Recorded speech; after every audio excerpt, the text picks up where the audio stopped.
माध्यम से पता चला यम बोला यम कि जो ये नाव है, मतलब नाव, तो ये अंग्रेजों के टाइम की नाव है। जब इस झील का पता चला होगा तो उन अंग्रेजों ने क्या किया कि इस झील की गहराई नापने के लिए इन नावों का जो है उपयोग किया था। तो बताया गया है कि 3 लोग जो है बारी बारी बारी से वहाँ झील नापने गए, लेकिन तीनों जो है वापस नहीं आ पाए। जैसे बीच में गए और उसके बाद बीच में गया, एक पहला गया होगा तो वो भी डूब गया, जैसे बीच में गया, फिर दूसरा गया होगा, फिर ऐसे करके जो है 3 लोग डूब गए। उसके बाद से ये नाव जो है इधर ही पड़ी हुई है तब से। तो ये देख सकते हैं आप, ये बिल्कुल लोहे के हैं। अरे इनके चप्पू कहाँ बना रखे? चप्पू नहीं है? चप्पू तो नहीं है। अच्छा, तो आज तक इस संबंध में डोडी ताल के जो जो जो हम देख ही रहे हैं, भट्ट जी ने बताया कि इन नावों के संबंध में जो ये नावें बनी है लोहे की, 2 नावें हैं। तो इसमें एक एक करके अंग्रेजों को क्यूरियोसिटी क्या रहती, किसी भी चीज़ को खोज करने की क्यूरियोसिटी रहती कि यार ये क्या चीज़ है। वो आए होंगे, उन्होंने देखा, यहाँ जानकारी प्राप्त की कि कोई ताल है, तो ताल में आए तो उन्होंने उसकी गहराई नापने के लिए या उसमें मनोरंजन करने के लिए, कुछ खोज करने के लिए वो नाव बीच में ले गए एक एक करके। एक अंग्रेज, एक गया पहले, बीच में ले गया, तो बीच में ले जाने पे क्या हुआ कि वो वहीं डूब गया और नाव वो नीचे गिरा, नाव अपना ऊपर ही रह गई। इसी प्रकार दूसरा अंग्रेज गया कि यार उसको ढूंढने की कहाँ गया, वो भी डूब गया। तीसरा गया, तीसरा भी डूब गया। तो ये अंग्रेजों की क्यूरियोसिटी की इसकी गहराई नापने के लिए, तो गहराई तो नाप नहीं सके बेचारे 3 अंग्रेज। पंडित जी ने बताया हमें कि 3 अंग्रेज डूब गए थे। उसके बाद भी कई लोगों ने इसके मतलब गहराई नापने का, जो हमारा ताल दिखा दीजिए, ताल की जो गहराई नापने का जो ये पहले इसको बोलते थे ढूंढ ताल, जो हमारा ठुड्डी होती है उसको ढोडी ताल, हाँ, ढोडी तो ताल। उसको ढूंढी ताल तो अंग्रेज शायद हो सकता बोल ना पाए होंगे। ढूंढी ताल तो उन्होंने डोडी ताल बोल दिया, तो डोडी ताल ही नाम इसका पड़ गया तब से। और जो हमारी धरोहर है, ये चीज ऐतिहासिक धरोहर है कि जिसमें कि अंग्रेज मतलब गए और वापस नहीं आ पाए, और ये आज भी यहीं पे मौजूद है। तो इस संबंध में किसी ने शायद, मुझे लगने लगा कि किसी ने जिक्र किया होगा, ये चीज़ हमें बताई तो हमें बड़ा क्यूरियोसिटी लगी हमें कि यार ये चीज़ है। तो हमने देखा कि अब चप्पू वप्पू भी हो सकता है ये बने होंगे उस समय के चप्पू ना, जी जी चप्पू होंगे, तो तब से ये ऐसे के ऐसे ही रखे हैं जंगलात वालों ने इस यहाँ पे।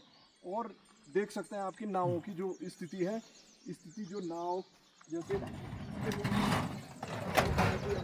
वो कर रखा है, लेकिन जो आप देख सकते हैं कि ये नाव हमारी धरोहर ही है, एक प्रकार से यादगार है, हमेशा यादगार। लेकिन आजकल हमारे आज तक किसी ने डोडी ताल जो ताल है उसकी गहराई नाप नहीं सके, कोई भी नाप नहीं सका, क्योंकि किसी ने कोशिश की 2-3 अंग्रेजों के बारे में, बाकी औरों ने भी कोशिश की होगी, लेकिन नाप नहीं सकते। हो सकता है हम अपने पुराणों में पढ़ते हैं कि पाताल लोक है, पृथ्वी के नीचे पाताल लोक है, तो पाताल लोक हो सकता है, पाताल लोक तक इसकी गहराई हो, इस ताल की जो गहराई हो। हम देखते हैं, हम पढ़ते हैं पुराणों में, पौराणिक इतिहास पढ़ते हैं, पौराणिक धारावाहिक देखते हैं, तो पाताल लोक की जानकारी है। मतलब हमने भी जब बड़े होकर सुना, तो इसके नीचे हमें लगता है, महसूस होता है कि भैया इसके नीचे पाताल लोक हो सकता है।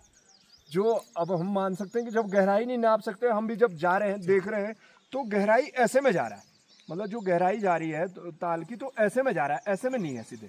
तो कहीं बीच में ऐसे है कि कोई वो है, सुराग है, जो गहराई नीचे पाताल लोक तक जा रही है। और जो हमारा पानी थोड़ा बहुत तो ऊपर से आ रहा है, लेकिन ये पानी कहीं पाताल लोक से कहीं छिद्र होगा उसमें, तो आ रहा है ऊपर। और यही ज़्यादा पानी जा रहा है, ऊपर से कम पानी आ रहा है, तो है कोई ना कोई छेद है। तो बड़ा मनमोहक दृश्य है, यहाँ आना चाहिए, मतलब ये जगह देखनी चाहिए, हमारी धरोहर है।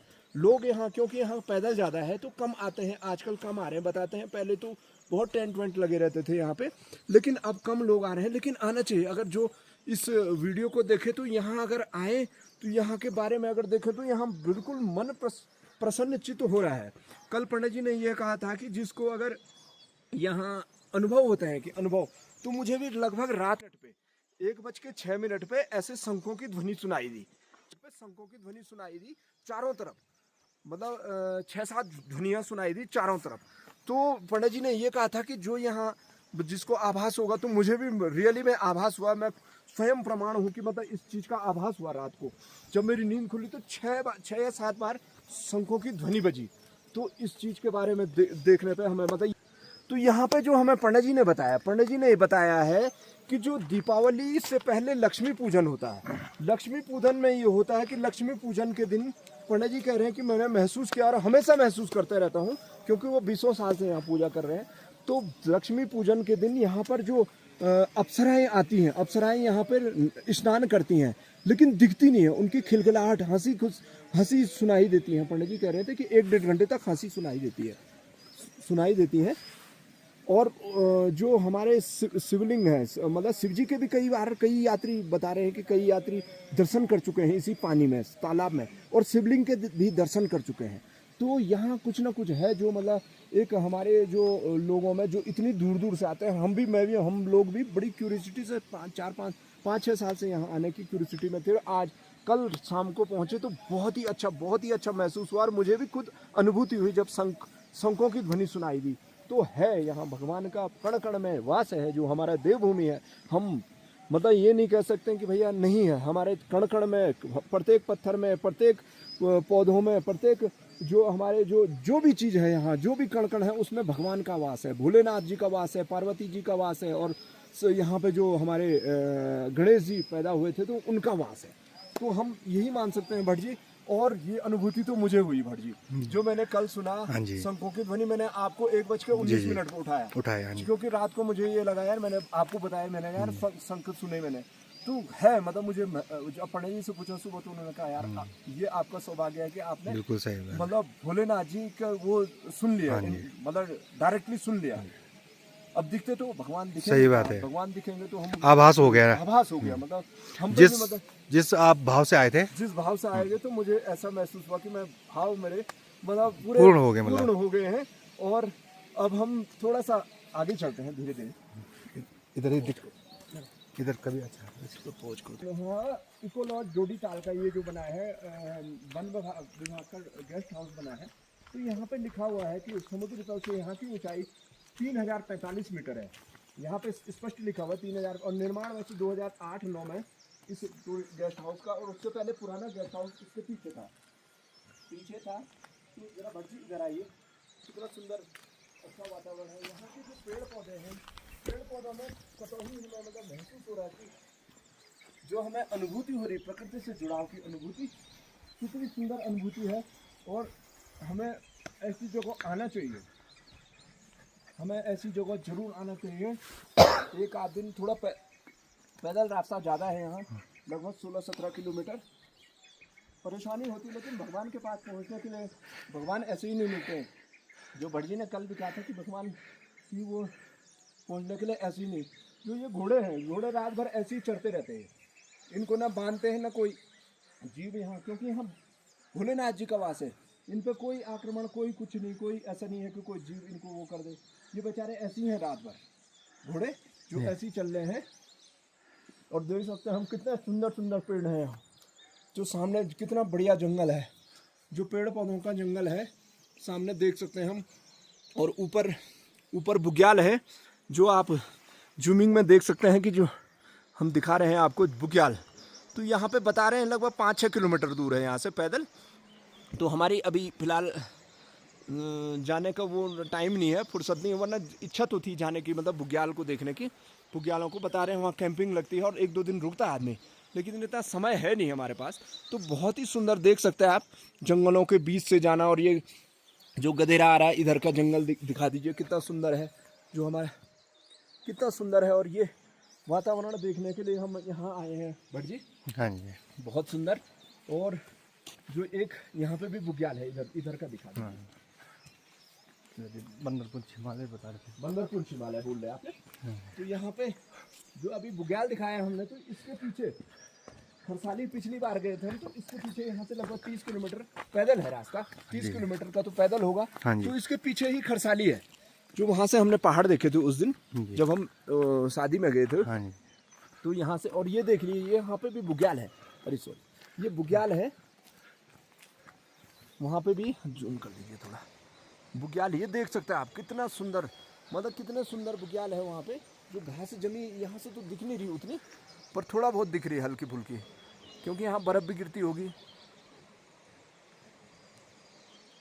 तो भट्ट जी बताइए कुछ।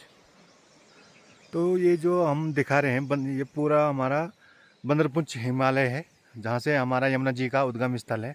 और जैसे गैरोल जी ने बताया कि यहाँ से जो है हमारा मात्र जो है यमुनोत्री जो है 30 किलोमीटर है, जहाँ हम उतरते हैं मतलब खरसाली में, और 3 दिन का ट्रैक लग जाता है अगर हम बीच में स्टे करते हैं। अब जैसे कोई हमारा जो लोकल भाई है वो एक ही दिन में भी जा सकता है।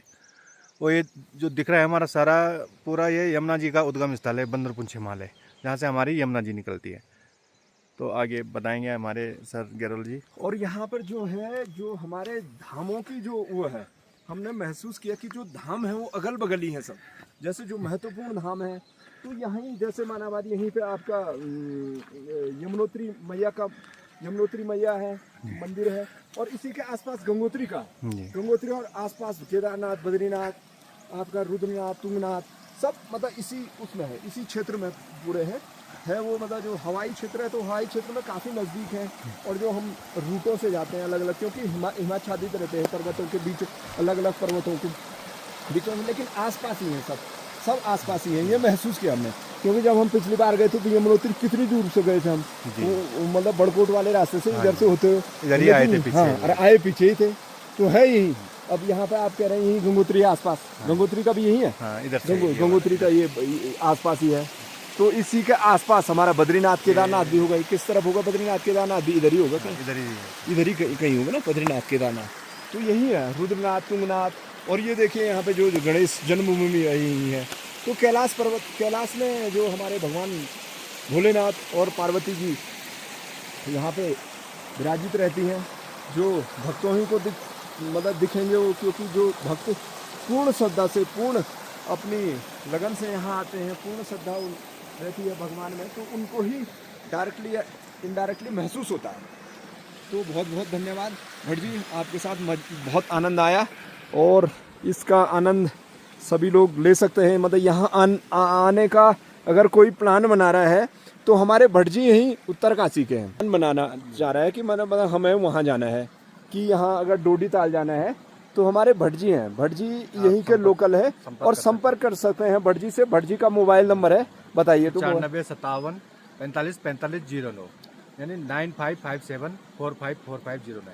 तो भट्ट जी आपको सारी मतलब जो भी आपको यहाँ के इतिहास, भौगोलिक परिस्थितियों के बारे में प्रत्येक रास्ते बताएंगे, और जो भी ट्रैकिंग के लिए क्या क्या मतलब जो सुविधाएं दी जा सकती है, और जो मतलब जो भी सुविधाएं, कहाँ पे खाना मिलता, कहाँ क्या ले जाना चाहिए हमें, कौन कौन से कपड़े ले जाने चाहिए, क्या साथ में रखना चाहिए, टेंट रखना चाहिए, जो भी चीज़ें, वो सारी भट्ट जी मतलब आपको बता सकते हैं, क्योंकि वो यहीं के लोकल हैं। और जिस किसी को भी आना है तो भट्ट जी से जो बताए गए नंबर पे संपर्क कर सकते हैं।